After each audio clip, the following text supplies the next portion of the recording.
Olá pessoas, tudo bem com vocês? Olha que interessante, como é que um país lá na África fala inglês, ou francês, ou alemão? Como é que isso acontece? Qual foi o momento exatamente que um país europeu chegou lá e impôs a sua língua, a sua cultura, a sua tradição, o seu domínio? É o que nós vamos ver no vídeo de hoje. Solta a vinheta.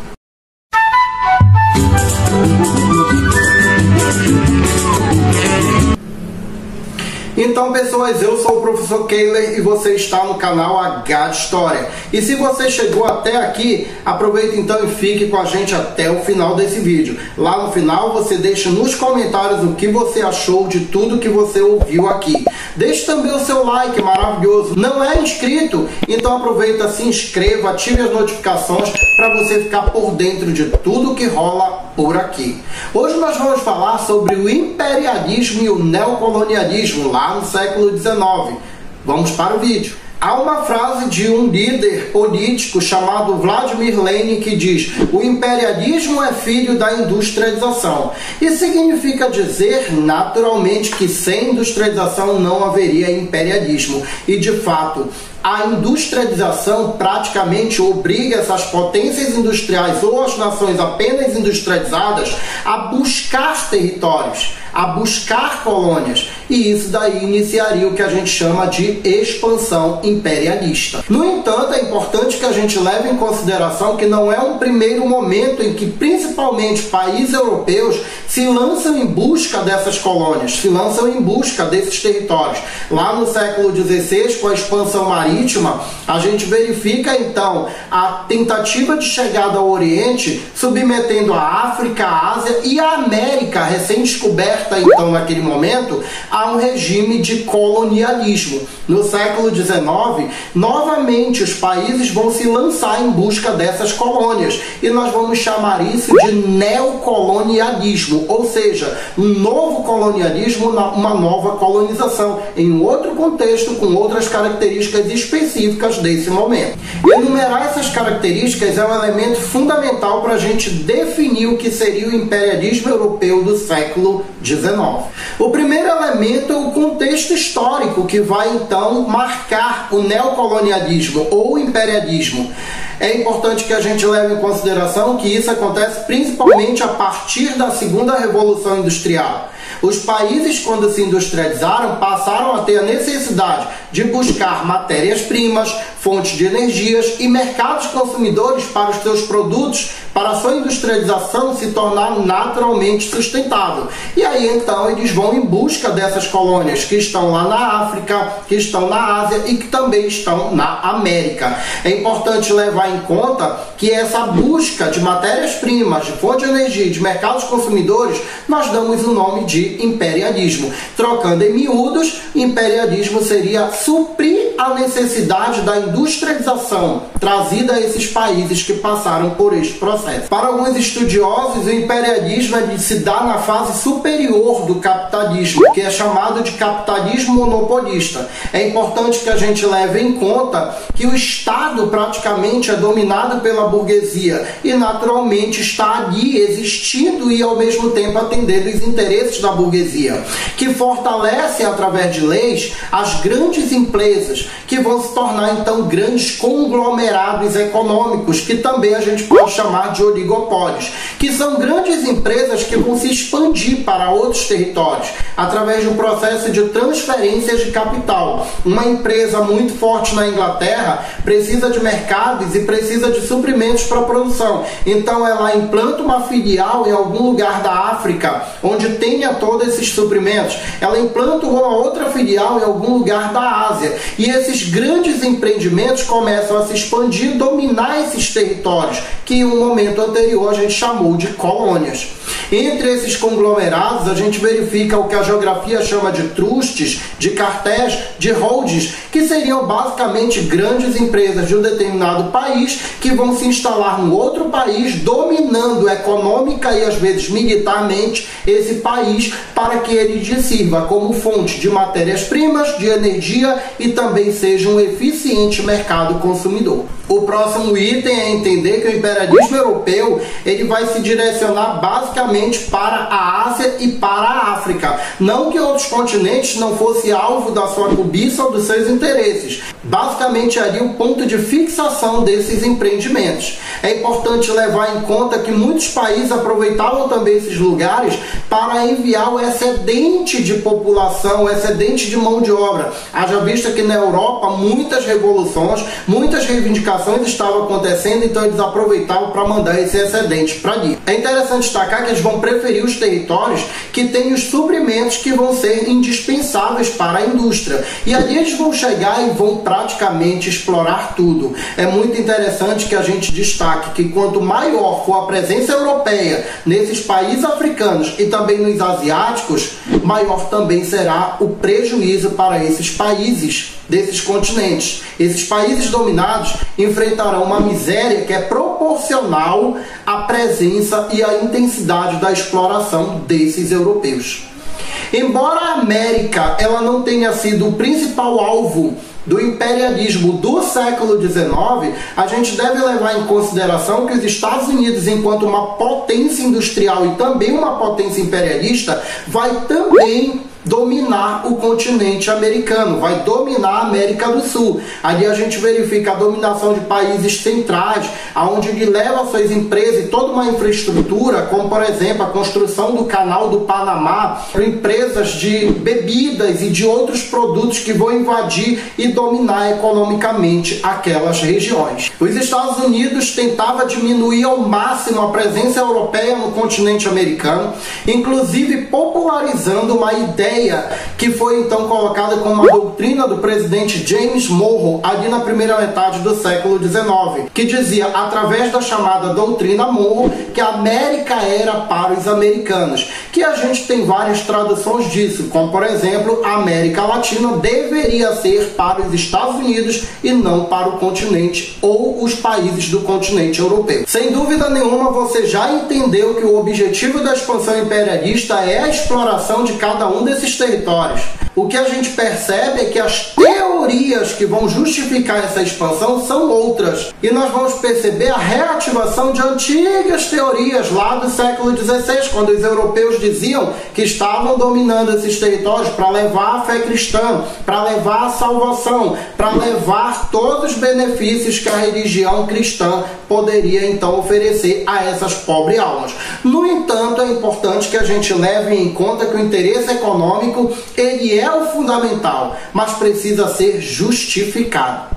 E entre as justificativas a gente percebe teorias pseudocientíficas, mas que na época eram ditas como verdades, como por exemplo o darwinismo social, que é uma teoria desenvolvida por um sociólogo chamado Herbert Spencer, que baseado então na seleção natural de Charles Darwin, vai então elaborar uma tese dizendo que também entre a humanidade e entre os povos, entre as nações, haveria uma seleção natural. Ou seja, existem os países mais fortes que para sobreviver precisavam também sacrificar os mais fracos. Ele também destaca aí a teoria das raças e de repente o mundo passa a conviver com essa tese de que nós, seres humanos, vivemos divididos em raças. O interessante é que a gente leva em conta que existiam basicamente duas raças, a raça superior e a raça inferior. A raça superior se resumia ao homem branco. A raça superior era dotada de progresso, de capacidade de desenvolvimento, era civilizada. E foi dada então como missão a essa raça branca a chamada missão civilizadora, levar a civilização a outros povos desprovidos de condições e de civilidade.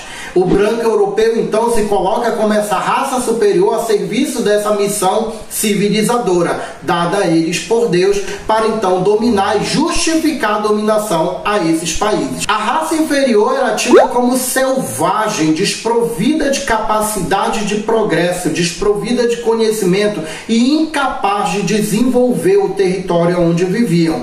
Eram representadas por negros, por asiáticos e também por latinos. Para essa raça não foi atribuído o progresso. Para essa raça, que ainda vivia na selvageria, era muito importante que eles se submetessem à vontade do homem branco, que teria vindo então com a missão civilizadora tirá-lo então desse jugo da sub-humanidade. É também muito importante que a gente faça a observação de que essas raças ditas inferiores estão habitando exatamente os territórios cobiçados pelos europeus. Daí a necessidade, então, de fazer com que as pessoas acreditem que elas estão sendo subjugadas para o bem delas mesmas, quando na verdade a gente verifica que a coisa é bem diferente. O imperialismo também provocou uma rivalidade entre as potências industriais.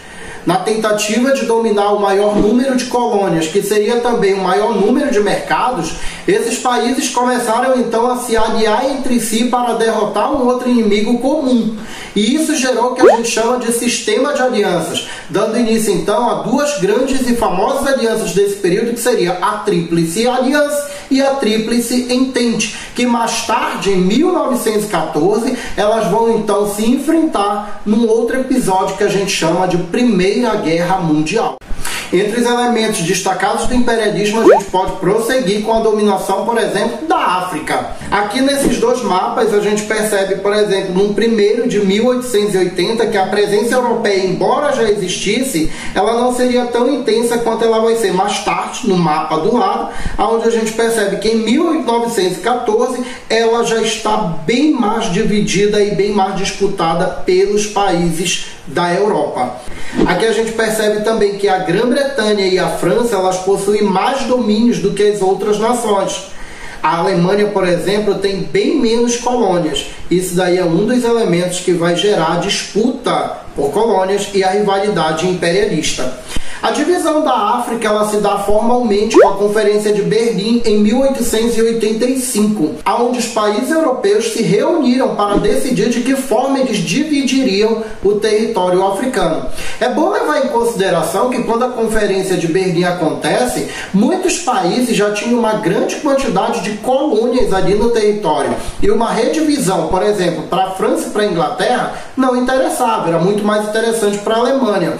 O que naturalmente a redivisão não vai acontecer, fazendo com que a Alemanha esteja disposta a partir daí a enfrentar esses países para ter uma redivisão de território que vai acabar culminando num conflito mais generalizado, que é a Primeira Guerra. Durante o reinado da Rainha Vitória, a intensidade do imperialismo inglês sobre a África foi nítida e ao mesmo tempo garantiu uma grande quantidade de territórios para a Inglaterra naquele local. É também durante esse momento que ela também avança para a Ásia. E há também uma referência ao conquistador inglês, o nome dele está aparecendo aí, que domina toda a África, fazendo então ali uma associação ao Colosso de Rhodes, que seria uma das maravilhas da antiguidade, que naturalmente reflete a dominação dos gregos sobre aquele território todo ali do Mar Egeu durante a antiguidade clássica.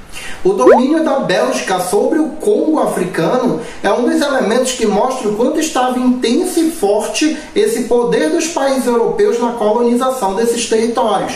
O rei Leopoldo II transformou basicamente todo aquele território em uma propriedade particular dele mesmo. Embora a gente ache que não houve resistência a essa dominação, algumas lutas elas vão despontar de forma isolada ali, tentando expulsar esses europeus. No caso, por exemplo, da África, a gente destaca a Guerra dos Bauros, que seria uma tentativa de expulsar os ingleses ali da África do Sul. Só que a superioridade militar dos britânicos vai sufocar esse movimento, vencer esse movimento.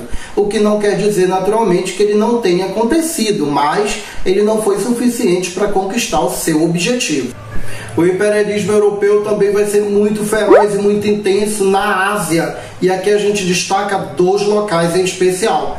A Índia, por exemplo, foi dominada e transformada num protetorado britânico. Isso significa dizer que os ingleses, depois de dominar militarmente a Índia, eles dominaram também politicamente, transformando a Índia em um estado praticamente controlado pelos ingleses, onde as leis indianas passavam a ser favoráveis à entrada das empresas inglesas naquele local. Isso vai fazer com com que a Inglaterra controle as principais produções daquele local, como por exemplo a produção de sal e também a produção de tecidos, e mais tarde controlando todo o mercado da Índia e transformando a Índia num mero produtor e também de fonte de lucros para a Inglaterra. Também houve revoltas ali naquele local contra a presença britânica. Por exemplo, a gente destaca a Guerra dos Cipaios, que vai tentar expulsar os ingleses dali, que militarmente mais fortes também vão vencer a Guerra dos Cipaios, subjugando e intensificando a dominação sobre os indianos. A China também era um desses países que era muito cobiçado pelas potências europeias. Também era cobiçada pelos Estados Unidos, pelo Japão e até pela Rússia, que não era industrialmente falando toda essa potência. No entanto, é importante destacar que os ingleses já tinham uma entrada no mercado inglês, principalmente controlando a venda do ópio, que era uma droga extraída da papoula, que é uma flor que era cultivada em território indiano, também dominado pelos ingleses. A partir daí, então, começaram os conflitos, porque o governo chinês proibiu a venda de ópio no local. E aí, então, isso geraria o que a gente chama de guerras do ópio. A primeira guerra do ópio se dá a partir do momento em que os chineses derrubam um grande carregamento de ópio no mar, quando ele chegava através de um navio inglês num dos portos da China. Isso daí seria inadmissível para a Inglaterra. E nessa guerra, a superioridade militar britânica vai naturalmente impor uma derrota aos chineses e vai obrigar os chineses a assinarem um tratado, o Tratado de Nanquim. Por esse tratado ficaria determinado que a China teria que agora abrir seus portos para a Inglaterra e a Inglaterra pudesse então comercializar livremente sem a interferência das leis chinesas ao seu comércio ali naquela região. Mais tarde, as outras potências industriais começaram a pressionar a Inglaterra para que a Inglaterra dividisse os mercados do território chinês. No entanto, a Inglaterra jamais faria isso, pelo menos livremente, mas ela foi pressionada e com medo de que uma guerra fosse traçada com as outras potências, que ela pudesse perder todo o território, ela então criou uma situação em que forjaria a Segunda Guerra do Ópio com a China. E nessa Segunda Guerra do Ópio, a China, mais uma vez derrotada, foi obrigada a assinar o Tratado de Pequim. Por este tratado, ela abriria mais 11 portos que seriam divididos entre as potências europeias, inclusive com os Estados Unidos e também o Japão participando dessa divisão. E é importante destacar, gente, que a partir daí os chineses ficariam praticamente retalhados. E a China vai ter que conviver com a presença das potências industriais imperialistas que vão dominar e explorar muito esse território, fazendo com que a China passasse por um futuro de misérias. Os chineses também tentaram reagir a essa dominação. A Guerra dos Bóxeres é um exemplo disso, mas, novamente, a superioridade das potências europeias em termos militares torna inviável qualquer tentativa militar de libertar o país. E só vai acontecer mais tarde, principalmente a partir da Primeira Guerra Mundial, as condições começam a se tornar favoráveis para que a China mais tarde consiga concluir a sua revolução e a expulsão de todas essas potências do seu território. Se você chegou até aqui, então eu espero que você tenha gostado desse vídeo, que você tenha deixado aquele like maravilhoso que ajuda muito o canal. O canal H de História agradece a sua presença mais uma vez aqui. Valeu!